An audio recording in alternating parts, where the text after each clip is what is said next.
दोस्तों, मैं हूं अशप्रीत सिंह और आप देख रहे हैं चुनावी हलचल। दोस्तों, यूपी 2022 के चुनाव में बेहद कम समय रह गया है और यह बात हम सब जानते हैं कि यूपी में 403 सीटें हैं। पर वहीं बात अगर बरेली की करें तो यहाँ 9 विधानसभाएं हैं जो कि खुद में बेहद महत्व रखती हैं। दोस्तों, आज हम पहुँचे हैं बरेली के दुर्गा नगर क्षेत्र में और यहाँ तमाम जनता से जानेंगे कि इस बार वह किसको देंगे अपना कीमती वोट। ममता चमोली। तो मैम, इस समय बीजेपी की सरकार चल रही है मैम, ये सब जानते हैं मैम। तो ये भी हमने ये भी देखा है कि महंगाई भी लगातार हर पल बढ़ रही है जी। अब इसको देखते हुए बीजेपी ने क्या कदम उठाया? अब बीजेपी ने कागज़ों में तो बहुत कुछ किया है कि हमने महंगाई भी कम की है, लेकिन हमारे रसोई का बजट भी अच्छा खासा बढ़ा है। पढ़ाई से लेके एजुकेशन से लेके सभी चीज़ों में हमारे तो महंगाई हमें बढ़ती भी नज़र आ रही है, घटती भी तो नज़र आनी रही है। तो मैम, इस बार शहर विधानसभा में आपका मनपसंद प्रत्याशी कौन रहेगा? मनपसंद प्रत्याशी वही रहेगा जो हमारा क्षेत्र का विकास करेगा, वही हमारा मनपसंद प्रत्याशी रहेगा। बीजेपी सरकार ने कुछ कदम नहीं उठाए है। पहले तो उन्होंने सबके रोज़गार ही ख़त्म कर दिए हैं। व्यापारियों को देख लीजिए आप, चाहे नौकरी वालों को देख लीजिए आप, व्यापारी भी परेशान है, आम आदमी पर परेशान है, नौकरी वाला भी परेशान है। उनकी सेंटर की सरकार 10 साल की हो गई है, उन्होंने योजनाएं तो बहुत बनाई हैं लेकिन पूरी कोई भी नहीं की है। और स्टेट की देखें तो स्टेट में 5 साल हो गए हैं, उन्होंने पूरे शहर को पूरा खोद खाद के रख दिया है। अगर उन्हें एक चीज़ बनानी है तो 4 चीज़ें तोड़ देते हैं और गरीब आदमियों को सड़क के किनारे से बाहर कर देते हैं। आम आदमी जो मिडिल क्लास था वो बिल्कुल लो हो गया है, लो क्लास तो ख़त्म ही हो गया है बिल्कुल। इनकी मतलब ये सरकार से खुश नहीं है? बिल्कुल खुश नहीं है। तो मैम, इस बार शहर विधानसभा में आपका मनपसंद प्रत्याशी कौन रहेगा?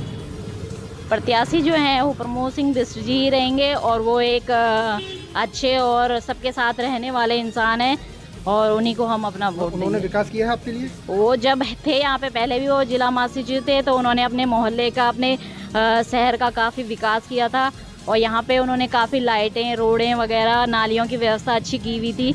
लेकिन उसके बाद से तो हमें कुछ भी नहीं, बिल्कुल चारों तरफ रोडें टूटी हुई मिलती हैं, लाइटों की व्यवस्था अच्छी नहीं है, नालियों की व्यवस्था अच्छी नहीं है, शहर का कहीं ड्रेनेज नहीं है, लोगों के घरों में पूरा पानी, नालियों का पानी आ जाता है। हर चीज़ की व्यवस्था बिल्कुल अव्यवस्थित हो रखी है। महंगाई तो काफ़ी है और ये है कि बच्चों के आजकल बच्चे पढ़े लिखे हैं, बेरोज़गारी बहुत है।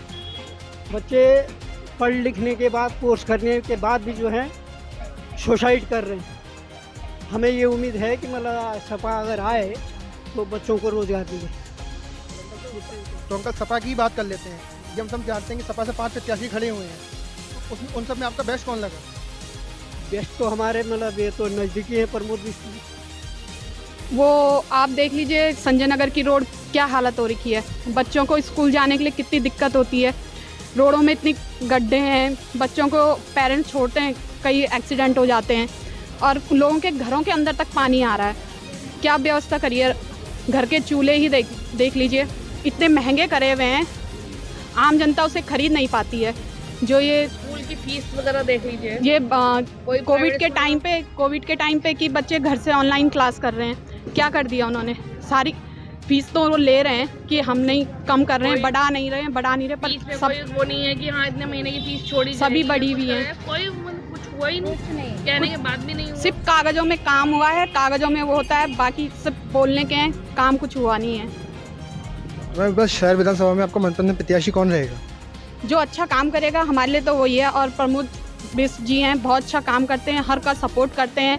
किसी अब भाजपा के लोग हैं, उन्होंने ज़मीनों में कब्जा करा है, ये सब काम करते हैं।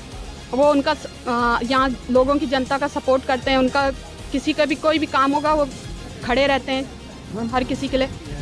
तो मैम, क्या इस सरकार के कार्यकाल से आप संतुष्ट हैं मैम? नहीं, जो विकास का मुद्दा है या जो स्मार्ट सिटी बन रही है वो तो मुझे कहीं देखने को बाहर मिले, लेकिन हम घर से बाहर निकलते तो हमें दिखाई नहीं देती है। सड़कें 3-3, 4-4 साल से टूटी हुई हैं, पूरी सड़क पानी, नाली सब टूटी है, पानी भरा हुआ है, ट्रांसफार्मर पानी से भरा हुआ है और इतनी बीमारियां उससे फैल सकती हैं। तो फिर हम तो यही चीज़ देखेंगे पहले, तब आगे बढ़ेंगे कि जब वहीं विकास नहीं है तो आगे क्या विकास देखेंगे। मैम, बीजेपी तो कहती है हमने विकास किया है, वैक्सीन भी फ्री में लगवाई हैं। हम भी देख रहे हैं, बट से फेसबुक में पढ़ते हैं, लेकिन यही देखते हैं कि पहले एक बार हमारी गली में आके देखिए कि यहाँ का क्या विकास हो रहा है। जब हम घर से निकलेंगे नहीं, जब हम घर से बाहर निकलेंगे तभी मोहल्ला देखेंगे, तभी शहर देखेंगे, तभी हम प्रदेश देखेंगे। सरकार कह रही है सबका साथ सबका विकास। अब कहने से कुछ नहीं होता। हमने तो कहाँ कहाँ गुहार लगाई, किसी ने कुछ नहीं सुना। बिल्कुल आप उसे निकल नहीं सकते हैं। नालियाँ तोड़ दी, टेंडर पास हो रहे हैं, फिर रैंप तोड़ दिए गए, नाली तोड़ दी गई, उसके बाद फिर कैंसिल हो रहे हैं। फिर कार्रवाई तो जल्दी करो। अब हमारी गाड़ियाँ कैसे निकले घर से बाहर? तो ये हम तो इसी को विकास मानते हैं। पहले घर में देखेंगे तभी तो बाहर देखेंगे।